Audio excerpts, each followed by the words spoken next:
포인트 모바일, 이 이름을 들으면 뭔가 스마트하고 세련된 느낌이 들지? 맞아, 이 회사는 산업용 모바일 기기를 만드는 곳으로 특히 물류나 창고 관리, 소매업 등에서 사용하는 견고한 스마트폰과 PDA, RFID 리더기 같은 기기들을 만들었다. 포인트 모바일은 2006년에 설립돼서 지금까지 성장해왔어. 한때는 한국 시장에서 1위, 세계 시장에서도 꽤 영향력 있는 기업으로 자리 잡았지. 하지만 최근 몇 년간 이 회사가 여러가지 어려움을 겪고 있다는 사실 알고 있었어? 포인트 모바일은 주식시장에 상장하면서부터 바로 고난이 시작됐지. 바로 주식 거래 정지를 당한 거야. 포인트 모바일이 주식 거래 정지 처분을 받았던 이유는 회계 문제와 관련이 있어. 회사의 재무제표에서 회계 부정 의혹이 제기되었고, 이에 따라 금융감독원에서 조사에 착수했어. 이 과정에서 재무제표의 신뢰성에 문제가 있다고 판단되어 주식 거래가 일시적으로 정지된 거야. 회계 부정 문제는 주식시장에서 매우 민감한 사안이야. 왜냐하면 기업의 재무제표는 투자자들이 기업의 재무 상태를 평가하는 중요한 자료이기 때문이지. 이 자료가 신뢰할 수 없다고 판단되면 투자자들은 해당 기업에 대한 신뢰를 잃게 되고 이는 주가 하락으로 이어질 수 있어. 포인트 모바일의 경우에도 이 문제로 인해 주가가 크게 영향을 받았고, 금융당국은 상황을 안정시키기 위해 주식 거래를 정지시킨 거야. 그런데 거래 정지가 풀리고 나서도 주가는 계속 곤두박질 쳤지. 일단 포인트 모바일이 만들어내는 제품들은 일반 소비자가 쉽게 접하는 그런 제품들이 아니야. 주로 B2B 시장에서 사용되는 기기들이지. 예를 들어 우리가 마트에서 상품을 살 때 점원이 사용하는 휴대용 단말기나 물류 창고에서 상품을 관리하는 직원들이 쓰는 PDA 같은 것들이야. 이런 기기들은 극한의 환경에서도 잘 견딜 수 있도록 내구성이 뛰어나야 하고 여러가지 복잡한 기능을 동시에 수행해야 해. 그래서 포인트 모바일은 초기부터 OEM 주문자 상표 부착, 생산 방식으로 다른 큰 회사들에게 이런 제품들을 공급하면서 성장해 왔어. 그러다가 2013년부터는 자체 브랜드를 내세우며 본격적으로 시장의 이름을 알리기 시작했지. 하지만 여기서 문제가 발생했어. 첫 번째 문제는 바로 글로벌 경제의 변화야. 코로나 팬데믹 이후 글로벌 공급망이 불안정해지고 각국의 경제 상황이 변동되면서 B2B 시장에서의 수요가 예전 같지 않았어. 특히 물류와 관련된 산업이 큰 타격을 입었고, 포인트 모바일의 제품들이 주로 사용되는 분야도 이 영향을 크게 받았지. 예를 들어 아마존 같은 글로벌 기업들도 물류 시스템을 자동화하는 과정에서 새로운 기술을 도입하면서 기존의 모바일 단말기 수요가 줄어들게 된 거야. 또 다른 문제는 경쟁 심화야. 전 세계적으로 비슷한 제품을 만드는 회사들이 늘어나면서 포인트 모바일도 치열한 가격 경쟁에 직면하게 됐어. 예를 들어 지브라 같은 회사들이 가격을 낮추며 시장을 장악하기 시작했지. 포인트 모바일은 내구성과 품질에서 경쟁사들보다 우수하다는 평가를 받았지만 가격 경쟁에서 밀리면서 점차 시장 점유율을 잃어갔어. 또한 기술 발전 속도가 빨라지면서 포인트 모바일이 기술 혁신에 발맞추지 못한 부분도 있었어. 그리고 내부적인 문제도 있었어. 최근 몇 년간 회사의 수익성이 악화되면서 내부적으로 긴축 정책이 시행되었고, 이는 직원들의 사기 저하로 이어졌어.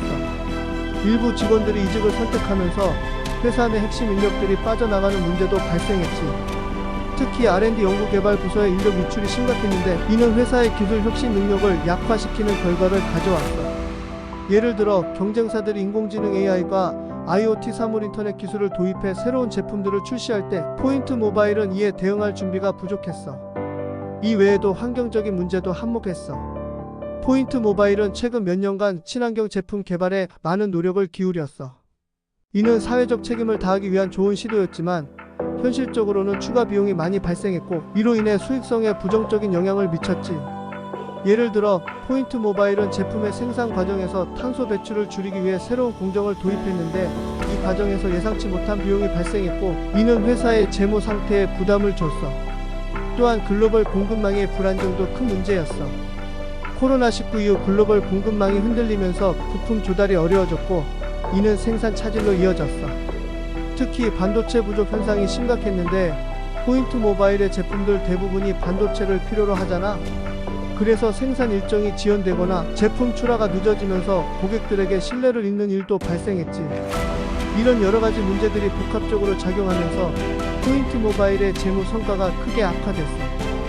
2023년과 비교했을 때 매출은 9.13% 감소했고 영업이익도 10.03% 줄었어. 가장 큰 문제는 순이익이 무려 57.13%나 감소했다는 거야.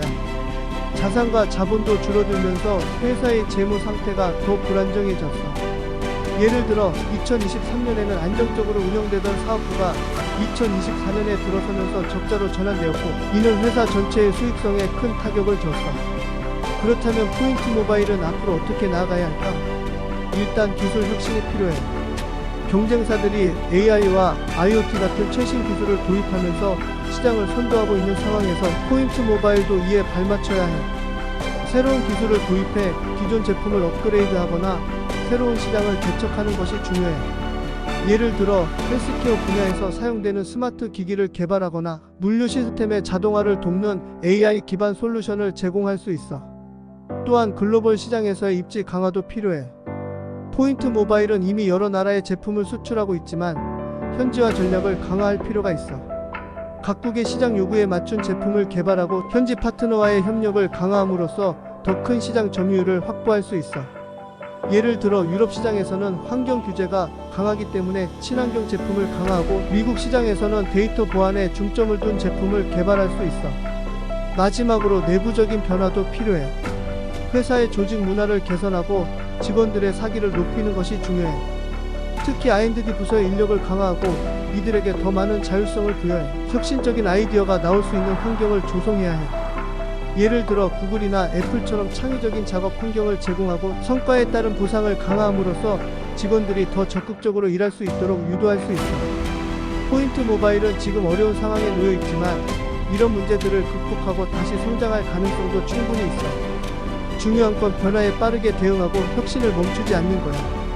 앞으로 포인트 모바일이 어떤 전략으로 이 어려움을 극복할지 기대해보자. 오늘 영상은 포인트 모바일을 이해하는 데 충분한 도움이 되었을 거야. 그럼 당장 구독과 좋아요를 누르라고. 돈 드는 거 아니잖아? 그럼 잘 지내고 다음 주에 또 만나자. 굿바이.